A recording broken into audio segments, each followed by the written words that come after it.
Welcome to Faith and Freedom.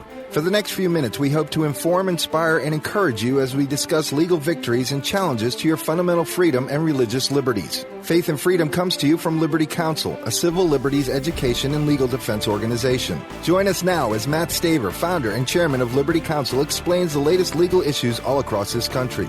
In the courtrooms of America, Liberty Counsel is winning the battle for your constitutional freedom. An Orlando abortion clinic is raided as a result of a $37 million malpractice lawsuit. I am Matt Staver, founder and chairman of Liberty Counsel. Joining me is Matt Barber, vice president of Liberty Counsel Action.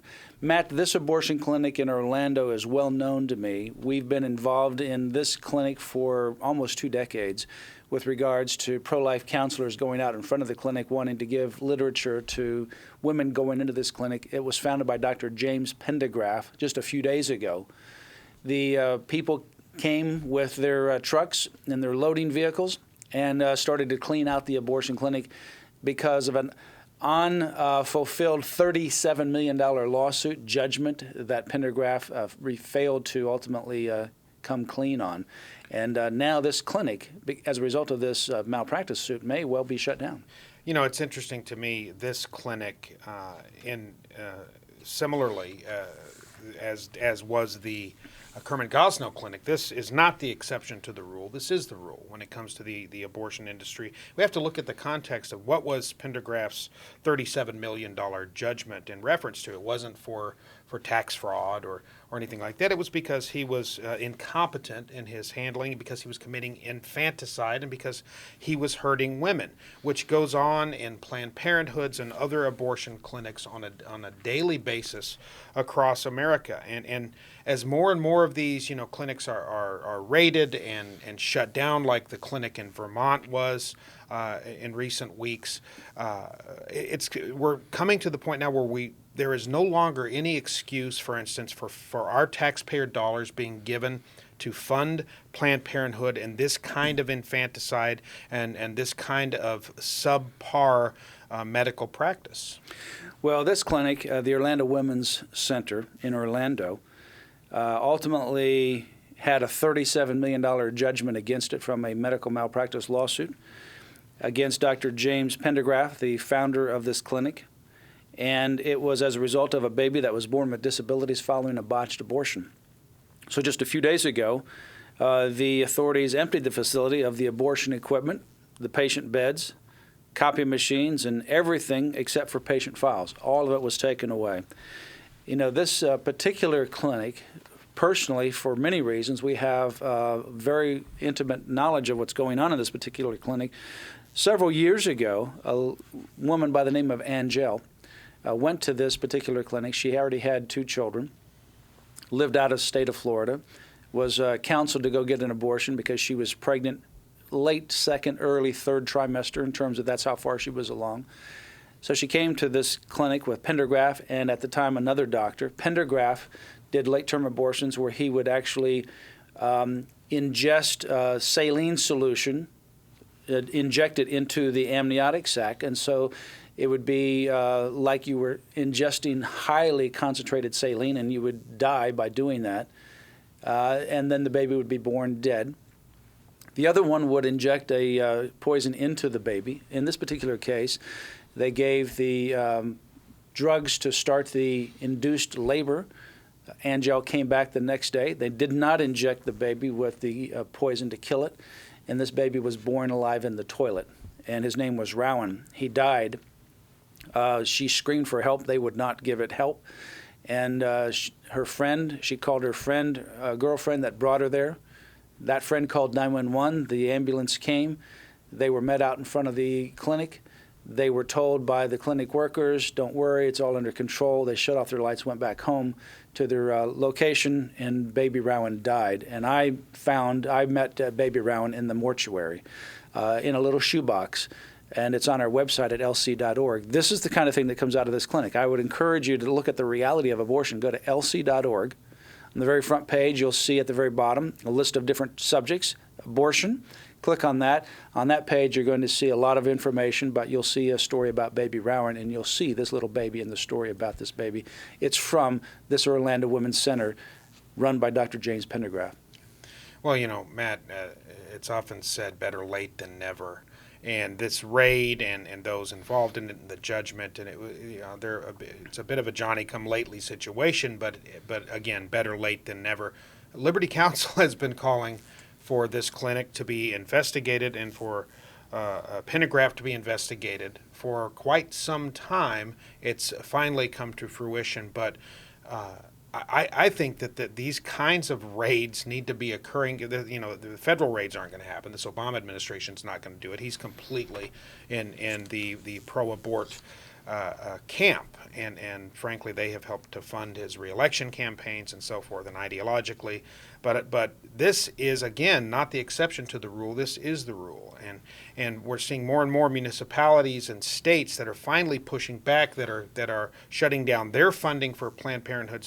States, again, like Vermont, shutting down abortion clinics. I think every abortion clinic in the country needs to be rated until they can establish that they are up to at least the minimal standards. Frankly, I think they should all be shut down completely. But this is we're starting to see a trend here, aren't we? Well, there's no question we're starting to see a trend, but this has been a trend since 1973. This is nothing new. This is not like these things have just gotten out of control. This is the face of abortion. This is what Dr. Pendergraft, if you want to call him a doctor, this is what the butcherer, Dr. Pendergraft, does. This is no different than the Nazi Holocaust. This is no different than those that were tried for war crimes. These people have killed, in many of these individuals, more people than many of the people in the Nazi Germany. As horrible as that is, and it was, and as hard as you can imagine, how would they ever come to a point where they would treat humans as though they're just objects, experiment on them and kill them and treat them inhumanely? And yet this is what happens in this country. And we call it choice because of the Supreme Court's erroneous decision in 1973. It had no basis in the Constitution.